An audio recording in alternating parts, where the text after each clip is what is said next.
Hey guys, this is Maggie, a Danish baker. Today I'm going to show you how to make what in Denmark they call Gammeldags Fastelavnsboller. It translates to old-fashioned carnival buns. So let's jump right in. Roll up your sleeves, wash your hands, and let's get baking. Okay, so before we jump into this first step of making Danish custard, I just want to have a full disclosure and let you guys know that this is not the official way of making custard. This is what I call the cheater's way of making custard. And I know somebody is going to reprimand me for this. I know my teachers probably would, because I did not learn how to make custard this way in school. But I don't just bake based off of the formal education that I've gotten, I also bake off of practical experience and experimentation. So I'm going to show you today the easiest way to make custard. You can see on my website, I have a page specifically dedicated to making custard, and it shows step by step how to make it the way that I was taught in school, the way that probably most pastry chefs make it. We are going to start off with our sugar, and I'm making a larger portion, so you would be using a smaller pot than this. Then I do cornstarch. Next we're gonna add some vanilla sugar. You could just use vanilla extract. Anything that's available that's vanilla, you could use that instead. And then we're gonna add some egg. So from here, we're just going to mix this together as best as you can to make sure that there's no clumps. You can see there's some egg white pieces, but those don't show up once it's cooked. The last two ingredients are milk and butter. The butter we're gonna wait until the very end, but the milk we're gonna add right now. And I just do a little bit at first to thin it out so that it incorporates. And then once it's pretty well mixed, I add the rest. So now we're gonna take this and put this over medium heat and stir it the entire time. Once it starts to thicken, you're going to bring it down to low heat until it doesn't thicken anymore. And then we'll come back and add the butter. It will take some time, so just be patient. The process between when it starts to thicken and when it's fully as thick as it can be is quite fast. So if you're in doubt, just wait maybe 30 to 60 seconds and then just remove it from the heat. So our custard is now where we would like it. It kind of does look lumpy right now, but trust the process. Once it sets up in the fridge, it smooths out quite a bit. So we add the butter and we just mix this until the butter is fully incorporated. Okay, so now we're going to take this and just cover it with some plastic wrap. We need to make sure to push the plastic wrap all the way down so it's touching the custard. If you just cover it with a lid or with plastic and it's not touching the custard, it will form a film and condensation will build up. And so then you'll have this weird texture. Now, something I forgot to say at the beginning of the video is that you want to make this at least half a day to an entire day before you want to use it so that it can fully cool down. So it's ready to go in the fridge. You can also use pudding. If you have like an instant pudding mix, you could use that in a pinch. So far, I've been experimenting a lot with this. If you can freeze custard. The only way I've been able to figure out how to do that consistently is by putting it in piping bag and then putting it in the freezer. That's more of a tip for somebody who really loves custard or uses it on a very regular basis like I do. Anyway, we'll go into the next part. So we're going to start with water. Now I prefer to do at least room temperature water, if not slightly warm. Warmer water will help to activate the yeast. Then we're gonna add the yeast. Next, we'll do some sugar. Next is milk. Now, if you've watched any of my previous videos, then you have heard me say this before. If not, this will be new to you. When it comes to Danish baking, if you're outside of Denmark, using organic flour will mimic the texture the best. And that just has to do with the food regulations for processing wheat and flour. So now we're doing some eggs and then flour. So next we have salt and then we have butter. I'm going to start with mixing it for 5 minutes on slow speed and then about 6 minutes on medium speed. And then I'll check the temperature and the consistency. It's the temperature and consistency that you'll go off of to know when you're finished mixing, not the time. You might be wondering why I didn't activate the yeast first in a sugary water solution, like many recipes say. I have found that it does not matter to activate yeast as long as your dough passes these two tests. So the first test is temperature. This one is the most important, in my opinion. So before I pull it out of the mixing bowl, I will always check the temperature, and it needs to be at least 24 degrees Celsius or about 75 degrees Fahrenheit. Then we know that it's warm enough to keep the yeast activated. And if you don't have a thermometer and you're just not sure what temperature it is, that's okay. You can also check with the gluten window test. In Denmark, I believe this is called the Glutenstein test, and it's where you pull roll your dough and you see before it tears, can you get it to be kind of like a window? Now this was a good amount of stretch that you just saw. If it did not pass the gluten window test, keep mixing it on medium speed. And if it doesn't pass the temperature test, definitely keep mixing it on medium speed. But those two things I have found matter so much when it comes to consistency in the amount of time your bread is going to take to proof. So now we're going to portion this out. I have a large amount of dough, and it's because I'm making several pastries. But for this video, we are just going to get into the carnival buns. One batch makes 12 carnival buns. If you are just following the recipe, you will just take the dough, shape it, and then use it to make your carnival buns. But because I have a larger portion, I need to portion it out first.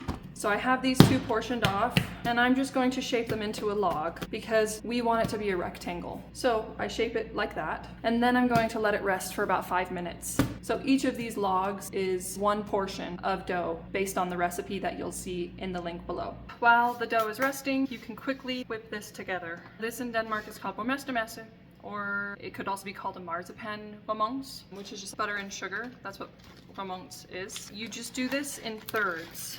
So if you're in Denmark, you will just do this in thirds, where you do marzipan mixed with sugar, and then you will add the butter a little bit at a time. But if you're in America, which I am, or in other places of the world where it's not easy to get a hold of marzipan, then I just use some homemade almond meal or almond flour. You'll notice that this is what you would call dirty almond flour. That's because I prefer the flavor of just chopped almonds whole with the skin attached. It doesn't look as pretty, but it tastes a lot better. And then I'm going to add some sugar syrup. This sugar syrup is just made by simmering together water and sugar. And mine is brown because I use cane sugar. But if you use beet sugar or just regular white sugar off the shelf, it will be clear. Then we'll just do the same amount of sugar and the same amount of butter. Now this butter needs to be soft. That is very, very important, or else you will not get a smooth mixture. And I prefer salted butter because I like the flavor profile that it brings, but you could use unsalted and that would also be fine. Whatever mixer you are using, just use a cake attachment and then scrape the sides in between mixing. We'll start at low speed so it doesn't poof out at you, and then we'll increase the speed and it will mix until it's super light and fluffy. So here we have our super soft marzipan or borgmestermesse, but you can see how it's just really nice and creamy. Scoop it, it's just really nice and soft. That's what we want. If you used cold butter, it would take a long time to get to this point, but it only took me maybe 3 minutes of mixing. Our dough has been sitting for about 5 minutes, so I'm going to flatten this dough and drizzle some flour over the top. And then I'm going to roll it out. Now, I don't do specific measurements, I just kind of eyeball it, because what we want is 12 squares. I'm just going to roll it out so that I can get a rectangle that will give me 3 by 4. And it's better to use more flour than too little, because you don't want the dough to stick to the surface, because then when you cut it, it will shrink. You can always dust off the flour. Here's my middle mark, and I can get about 4 that way. 1, 2, 3, 4, and then I can get about 3 columns this way. It's actually a little bit too wide, so I'm going to just try my best to push it together. What matters the most is how much these pieces of dough weigh, and we are going to measure that after we cut. And you can fold it in half, so you have some creases that you can cut on.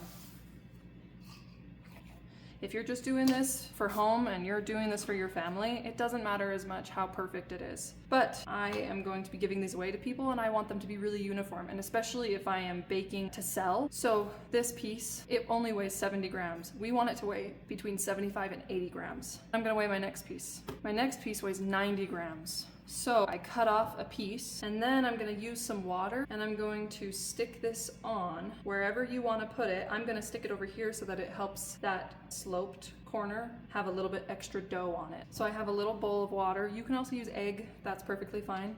I'm gonna dip my finger in it and then just rub some water onto the edge and push that piece of dough into it. It's not pretty, but it doesn't need to be. So I do this with all of these pieces. I weigh them to make sure that they weigh the same so that they will bake the same.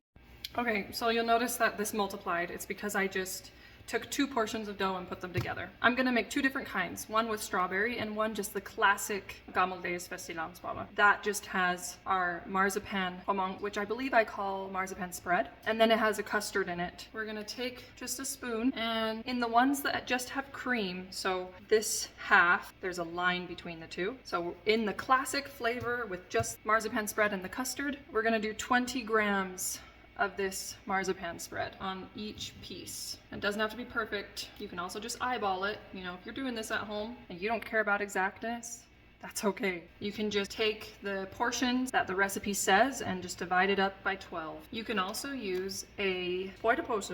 What is that called in English? Piping bag. You can use a piping bag and just pipe a little circle on, or even just like a Ziploc bag.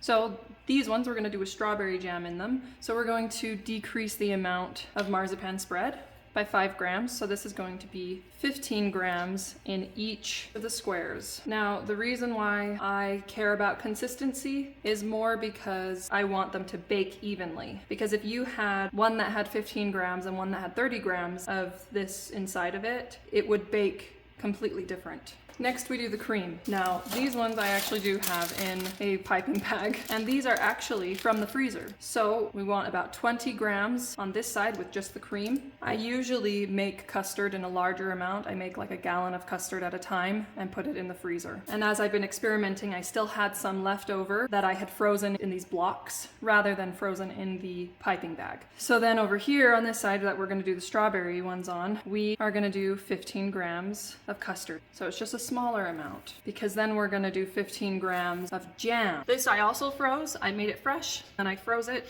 You will notice a pattern in my baking videos where I will mention utilizing the freezer a lot. That's because I bake to sell. So a lot of my stuff I make in bulk and then I utilize the freezer. But you could very easily make everything fresh, just as it says in the instructions in the recipe link below. So we'll do 15 grams of jam.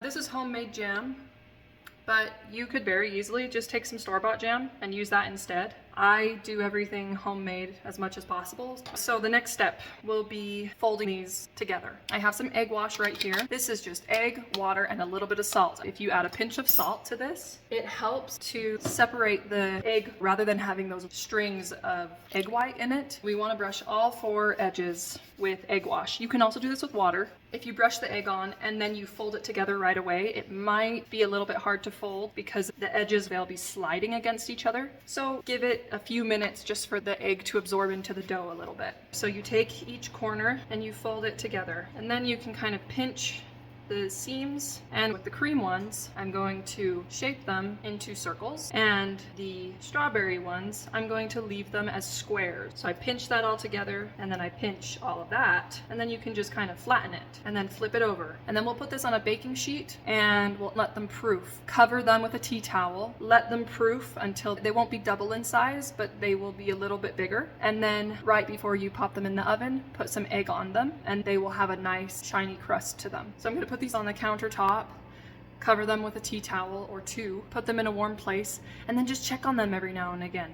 What you want is for them to just kind of turn into pillows. They're not going to double in size because this dough will not double in size. It will partially raise outside of the oven and partially expand inside the oven because of how much egg is in it. I'll show you what they look like when they are done.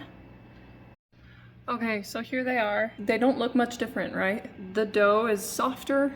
It has puffed up just a little bit, but not much. Now from here, we can put them in the oven until they're golden brown at 400 degrees Fahrenheit or 200 degrees Celsius. So I'm gonna go ahead and bake some of these and show you what they look like when they're all done. Our Fastelavnsboller, or the carnival buns, those have baked, and this is what they look like. This one, you can see some of the filling came out of it because I didn't close it well enough. That's okay. From here you can put some powdered sugar on them or some glaze. I believe in the recipe I have it written how to make the glaze, which is just hot water and powdered sugar. And then you can also do cocoa powder if you want as well, if you prefer chocolate with it. But here they are, and let's cut into them and see what they look like. I'm interested to see what this one looks like since some of the filling came out. So there it is. There's the cream one. And then here is our strawberry one. So you can see that over here it leaked out. So we lost some of the strawberry, and that's why it's really important to close them up really good. But still a good amount of filling inside, and this is going to be just absolutely delicious to eat. Well, I hope you guys have enjoyed this video, and feel free to comment below, ask any questions, and happy baking. I'll see you guys in the next video.